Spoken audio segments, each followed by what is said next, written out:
Tell them, Andy Finn.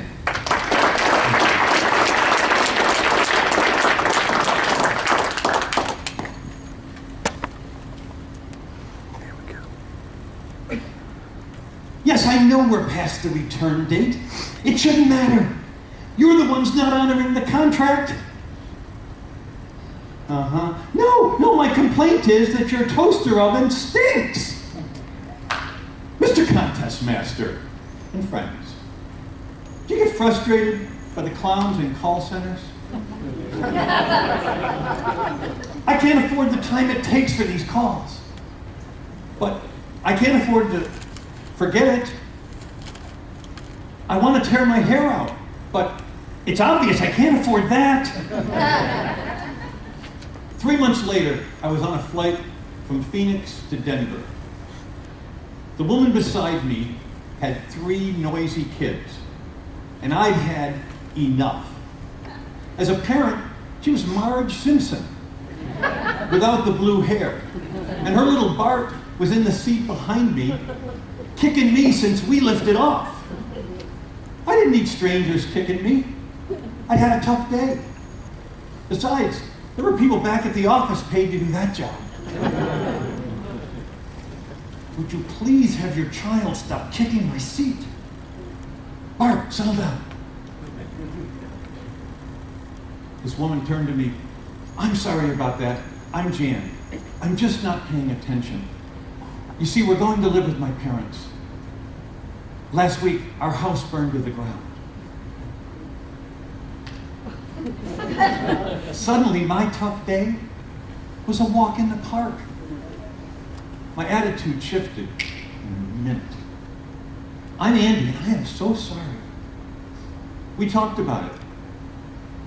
She was still stunned about the fire, but Jan was courageous. I was embarrassed, and I told her that. Andy, don't worry about it. I hear a lot worse at work. Really, Jan, what do you do? I'm a call center manager for a computer. Oh, tough job. So do people yell at you a lot?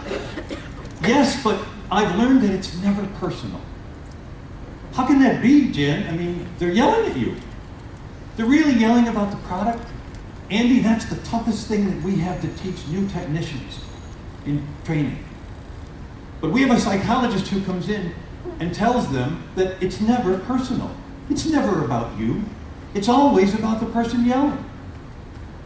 Even so, Jan, that must be frustrating. Not if you have a strategy, Andy. The psychologist tells us to ignore people's faults, notice their strengths, and then tell them. So the secret is have a positive attitude? No, more than that, Andy. The secret is to tell them. Jan was tired. She needed to sleep. I needed to think. I realized that too often my first reaction was to find fault. I had complaints about strangers, like this mother.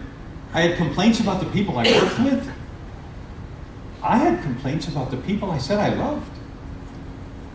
And I thought about how differently they'd react if I could ignore their faults, notice their strengths, and tell them. There was my friend Dave. We argued about politics all the time. He could be a real jerk about it, too. The next time we sat down to talk, I said to him, Dave, I really respect your knowledge and your passion for politics. Now, Dave still votes the wrong way, but we get along a lot better. And I learned that acknowledgement is an attitude adjuster. The very next week, I was shopping in Giant, and my cashier wasn't very friendly, but she had my order complete before I could even write my check. Amy, you're really fast. She smiled for the first time. Thank you. Most people don't even notice. You know, I suspect we do notice the Amy's of the world. We just don't tell them that we notice. But acknowledgement can make a stranger's day. And I thought about the people closest to me, especially my mother. My mom was amazing. I often told her that I loved her, but I had never told her that I respected her. For her commitment to Dad, her commitment to her faith, for raising my 7 sane brothers and sisters, and me. We sat up late one night talking. I just told her, Mom, I really respect the way you've lived your life and the example you set. You know what happened? She cried. She opened up.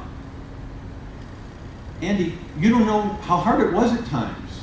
Remember, we started the family during the Depression, and then within a year we had your father's disability to deal with. But Mom didn't want sympathy, so her smile and her humor returned. And then when you boys were teenagers, I had to change the locks on the liquor cabinet every month. I really got to know my mom that night, adult to adult. And I learned that acknowledgement can bring me closer to the people I love. The philosopher William James once said, the deepest principle of human life is the craving to be appreciated. The deepest principle. The people in our lives are aching for someone to notice their accomplishments. They're aching for someone to recognize their efforts. They're aching to be appreciated. Acknowledgement is an oasis in a desert of everyday complaints and negativity. Everyone you know has faults. They are so easy to spot. But everyone has strengths too. Jan would tell you, ignore the faults. Notice people's strengths. And then, tell them. Mr. Contest.